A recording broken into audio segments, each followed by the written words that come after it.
Hola amigas y amigos de Letra Capital, su podcast literario.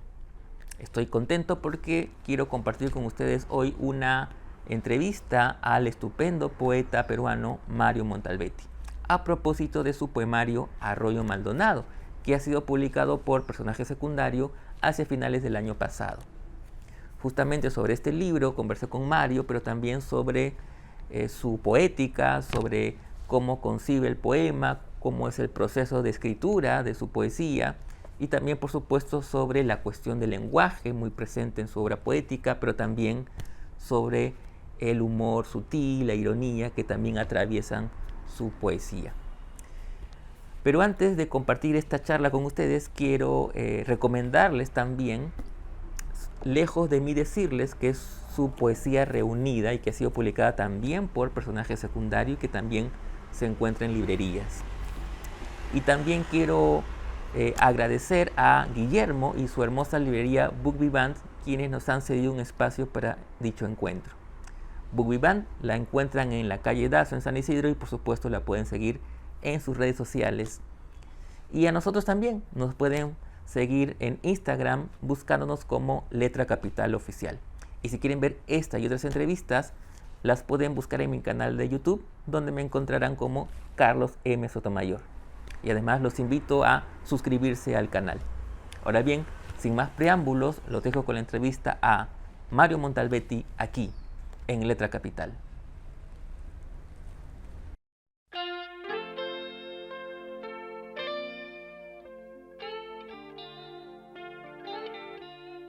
Hola Mario, ¿cómo estás? Primero que nada, gracias por tu tiempo y por este momento para conversar sobre tu poesía a propósito de la publicación de Arroyo Maldonado por Personaje Secundario.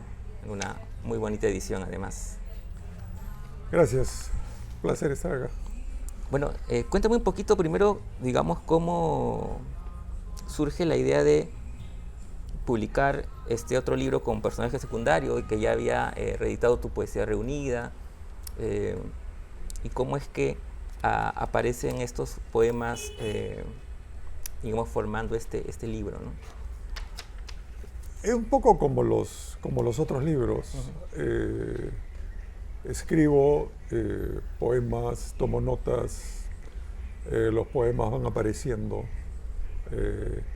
comienzan a apuntar hacia algún sitio, que me parece, y entonces cuando adquieren una cierta masa crítica más o menos decente, nada, los junto en un libro y nuevamente Personaje Secundario se animó a sacarlos, que es quien está sacando toda mi obra reciente, ¿no?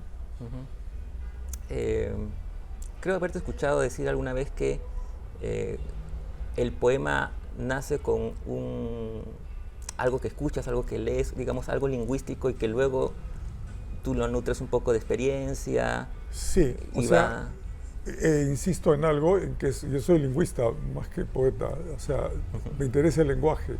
Y entonces muchos de mis poemas surgen de hechos lingüísticos, de datos lingüísticos con los que me topo en la vida diaria, que me llaman la atención, ya sea por la construcción, ya sea por el movimiento de una frase, lo que fuera.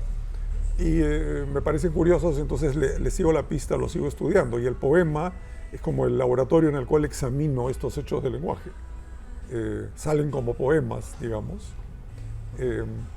Pero en efecto, y luego sí, como dices tú, luego de este primer encuentro con el dato lingüístico, esto comienza a llenarse o comienzan a filtrarse ciertos, entre comillas, contenidos que no son propiamente lingüísticos, sino que son de mi vida cotidiana, ¿no? Y luego, digamos, cuando ya escribes un poema y vas escribiendo otro y otro, ¿cómo es el trabajo de juntarlos? ¿Hay digamos, un trabajo de edición? ¿Cómo encuentras los lazos que los vinculen? Es decir, no hay una regla para eso, simplemente en base a estas notas, anotaciones, comienzo a desarrollar estos textos. algunos se mezclan y hacen un solo poema, otros se mantienen independientes. No siempre están relacionados unos con otros. Y puede llegar el punto en el cual el que no está relacionado no es parte de esta masa. Pero es muy aleatorio al mismo tiempo de que los poemas mismos creo que te van indicando ciertos contornos y ciertos límites dentro de los cuales se desarrollan ellos, ¿no? Siempre me ha dado curiosidad, digamos, un poema que no forma parte de esa masa, como dices, ¿hacia dónde va? Luego lo retomas. Es una de tres posibilidades: o desaparece y lo quemo, o lo canibalizo en otros poemas. Hay partes que me gustan, pero todo el resto del poema no, entonces lo uso para otro poema, o lo dejo esperando a que tal vez tenga una sobrevida en otro libro o en otro contexto, ¿no? También has dicho en alguna oportunidad que un poema, digamos, no necesariamente tiene que decir algo, o mejor dicho, no comunicar una experiencia, sino que más bien es poner a prueba el lenguaje, ¿no? Y en ese poner a prueba hay como grietas, o sea, es decir, hay una confrontación, ¿no? Sí. Digamos, entre el significante y el significado. Sí. O sea, es una forma de hacerlos. También puedes hacer poemas donde lo que te interesa es comunicar o transmitir contenidos o experiencias o lo que fuera. Creo que no son excluyentes. Pero sí, como lingüista, distingo entre lenguaje y lengua, y entonces me interesan sobre todo los poemas que examinan los bordes del lenguaje, que son condiciones abstractas que todas las lenguas tienen, más que los bordes de las lenguas particulares que hablamos. Es decir, nunca escribimos en lenguaje, escribimos en lenguas particulares. Pero dependiendo de qué es lo que quieres analizar dentro de las lenguas particulares, ya sea las formas de estas lenguas, ya sea las experiencias que uno tiene y que quiere volcar en esas lenguas, o si lo que te interesa es más cuáles son los límites un poco más universales de la expresión, ¿no es cierto? A mí, o sea, las dos cosas me interesan, y se hacen poemas de cualquiera de las dos formas, ¿no?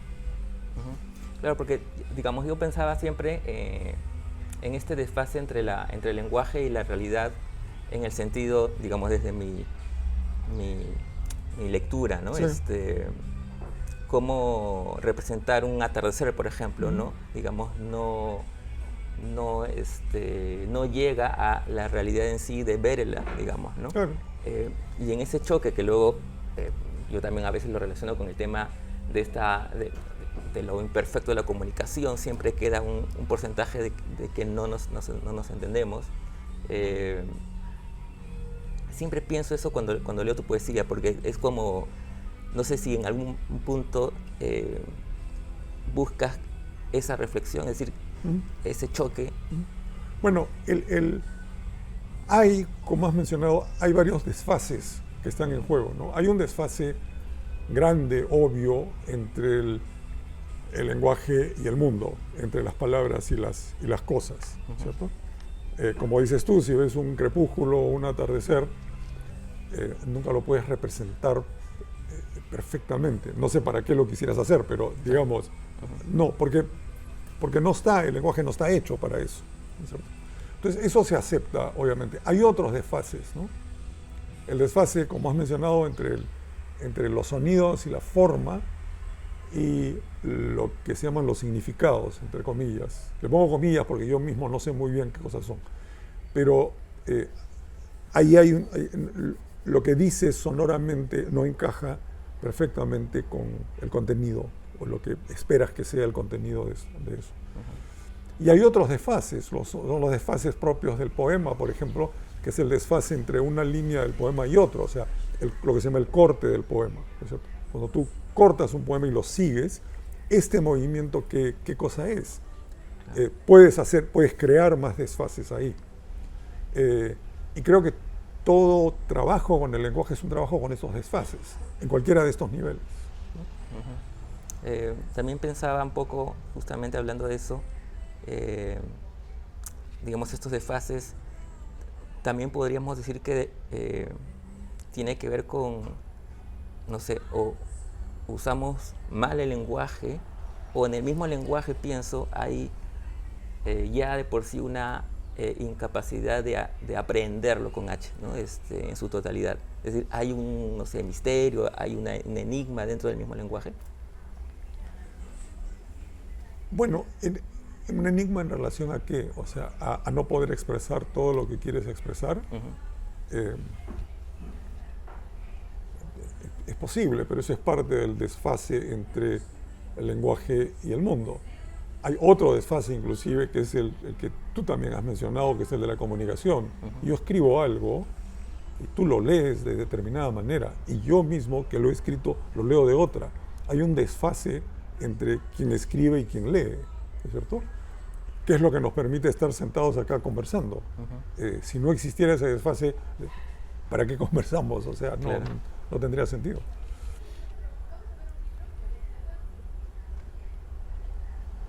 De hecho, eso tiene que ver con algo que también has dicho, que la lectura es consustancial al poema. Es decir, cuando Sí, uno...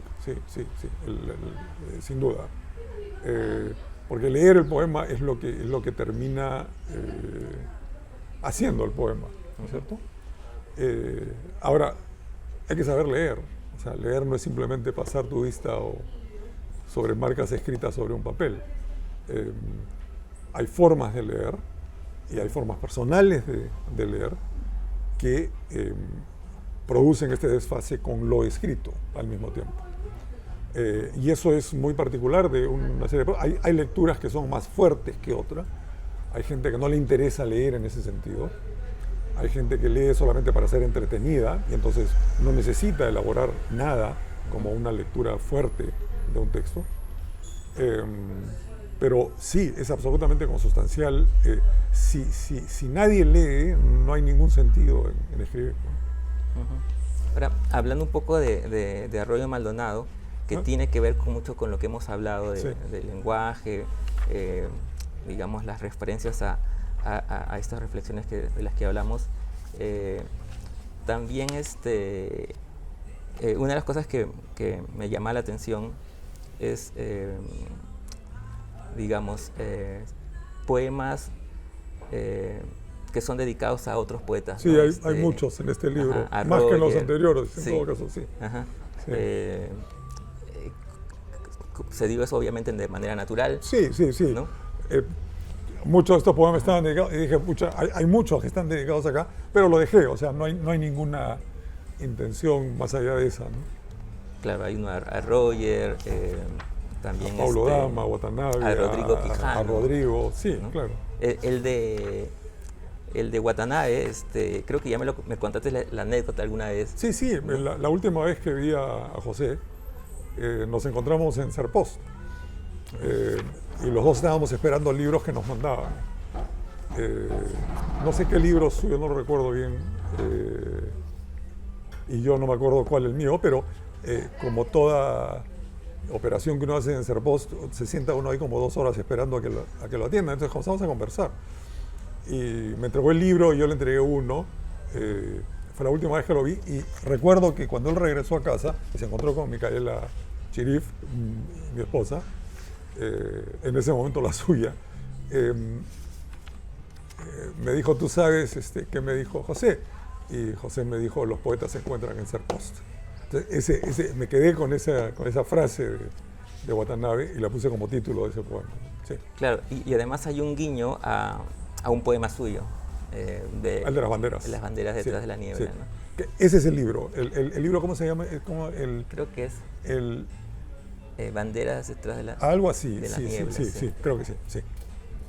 Y puse en ese poema, creo que banderas rojas o algo así. Un guiño, claro, sí, que claro, obviamente hay que conocer el poema claro. ¿no? Y en esos guiños también, cuando en el poema que le dedicas a Roger, también hay un guiño a uno de sus libros, ¿no? Bueno, a lo que en algún momento fue su primer libro, pero ahora tiene como 3 o 4 porque que van van apareciendo los primeros libros. Sí. Sí, que es un gran título. Sí. Sí, sí, sí, sí. Bueno, has mencionado a Micaela y también hay un poema dedicado a ella, ¿no? Hay un poema dedicado a ella que rompimos un pacto que rompe un pacto que nos hicimos de no dedicarnos cosas, pero esta vez ya dije, ¿qué diablos? No, pues es un poema hermoso. Sí.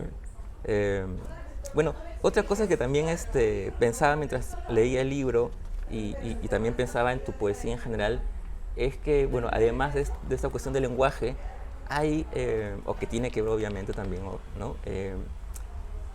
La presencia de cierta mirada lúdica, de cierto humor sutil, de cierta ironía, ¿no?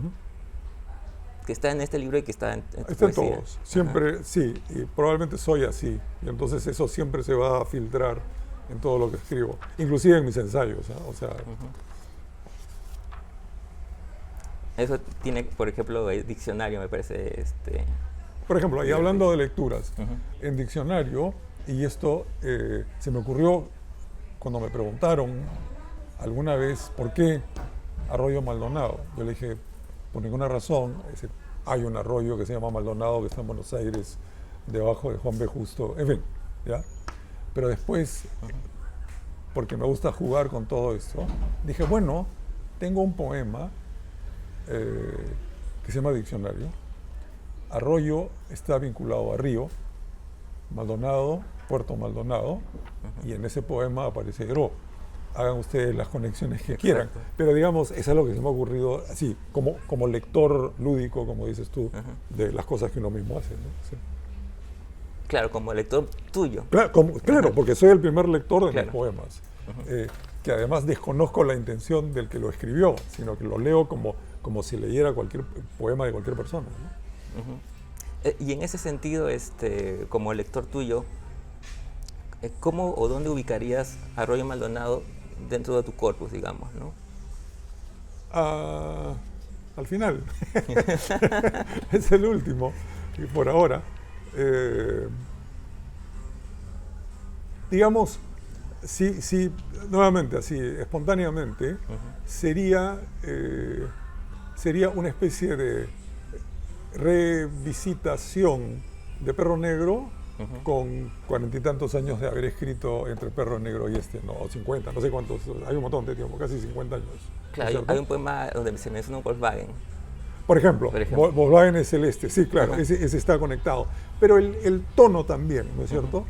Que es menos filosófico que, no sé, lo de Foucault, por ejemplo. Claro. Pero sí, yo lo conectaría más sin ser lenguaje coloquial tampoco, pero con una cierta frescura, que es como yo lo veo, que tenía Perro, y que no está, pues, por ejemplo, en 5 segundos de horizonte, ni ellos, ¿no? Sí. Claro. Un poco para ir terminando, que podría seguir bombardeando de preguntas. Tú has mencionado al inicio de la conversación que, claro, hay diferentes maneras de abordar la poesía, ¿no? Que digamos que no hay cuestiones excluyentes, pero sí tú tienes, digamos, una marcada predilección por una forma. Sí. Dentro de esa forma, como lector, ¿qué poetas, digamos, te interesan? ¿O te interesan últimamente, digamos? ¿Estás hablando de poetas peruanos o en el mundo? Sí, en general, peruanos, quizás contemporáneos. Contemporáneos, digamos, Roger y Osvaldo Chanove, son los más contemporáneos que tengo que siguen escribiendo, digamos. Rafa Espinosa creo que es un poco menor, pero digamos, me interesa mucho lo de Osvaldo, me interesa mucho lo de Santibáñez, lo de Roger. Me interesa muchísimo lo que está escribiendo Rosa Granda, lo que está escribiendo Valeria Román, lo que están escribiendo mujeres, sobre todo, que me parece que avanzan o me interesan más y son menos predecibles, al menos para mi lectura, que lo que están escribiendo los hombres. Aunque esta distinción en que lo escribe una mujer o lo escribe un hombre es un poco absurda. Pero sí, por ejemplo, lo de Teresa Cabrera, que me parece de lo mejor que se ha escrito en el primer cuarto de siglo de este siglo, ¿no? Me parecen las cosas más, como dices tú, tengo predilecciones, sí, me parecen las cosas más interesantes, esas de ahí. En el Perú, ¿no es cierto? Fuera ya, o sea, esto se abre descomunalmente, pero lo que hace Sergio Raimondi en Argentina, su lexicón, sus cosas sobre Lucrecio, etcétera, son muy, muy, muy buenas. Los chilenos siguen escribiendo como los dioses, realmente muy bien. Y inclusive como masa, como cuerpo, en diferentes generaciones, tienen cosas realmente muy, muy buenas los chilenos. Y por todos lados, siempre hay Ecuador, México, etcétera. Encuentro estos poetas que tú dices que por los que tengo predilección, porque que me gustan, ¿no es cierto? Sí, sin duda. A pesar de que en efecto, cada uno escribe como quiere o como puede, ¿no? Ahora que hablas de los poetas chilenos, por alguna razón recordaba a alguien que comentaba, haciendo una metáfora futbolística, de que en poesía, digamos, a diferencia del fútbol, Perú es a nivel latinoamericano una potencia. Sí. ¿Chile sería otra? Bueno, yo creo que el siglo XX es el siglo de oro del castellano, es el segundo siglo de oro del castellano, y se da en Sudamérica. Y los dos grandes exponentes del siglo de oro del siglo XX son Perú y Chile, sin ninguna duda, ¿no es cierto? En ese sentido, sí. A pesar de que los dos quedamos último y penúltimo en las eliminatorias. Claro, pero en poesía... En poesía todavía estamos por ahí clásico arriba. del Pacífico. Sí. Poético. Sí. No, además hay mucha conversación entre poetas peruanos y chilenos. Y eso está muy bien. O sea, nos conversamos mucho, no hay ningún tipo de antagonismo ni nada por el estilo, ¿no? Sí, eso es verdad. He conversado con escritores chilenos y sí hay bastante familiaridad. La pregunta ineludible, ¿algún proyecto en camino, ya sea poesía, ensayos? Estoy terminando un libro sobre Ferdinand de Saussure. Es un libro de lingüística, que es una relectura de Saussure, no del curso de lingüística general, que es su libro famoso, pero a partir de los manuscritos que encontraron 90 años después, 80 años después de la publicación del curso, y que dan una versión mucho más interesante del curso que la que normalmente te enseñan en la universidad. Entonces es una relectura, es un poco como lo que hicieron con La mano desasida, con que vino esta ecuatoriana y descubrió todas las papeletas, servilletas, etcétera, de Martín Adán, y ha publicado en el Centro Cornejo Polar, ¿no es cierto? El Centro de Estudios Cornejo Polar, La mano desasida, que son las 200 páginas de la edición que todo el mundo conoce, más 200 páginas más, que a mi juicio son mucho más interesantes que las primeras. Son más difíciles, pero creo que son más interesantes. Divago en esto, pero hago una cosa parecida con Saussure, es decir, lo conocido me parece más aburrido que estas notas que han salido y que me parece que permiten reinterpretar Saussure de una manera mucho más actual y mucho más interesante.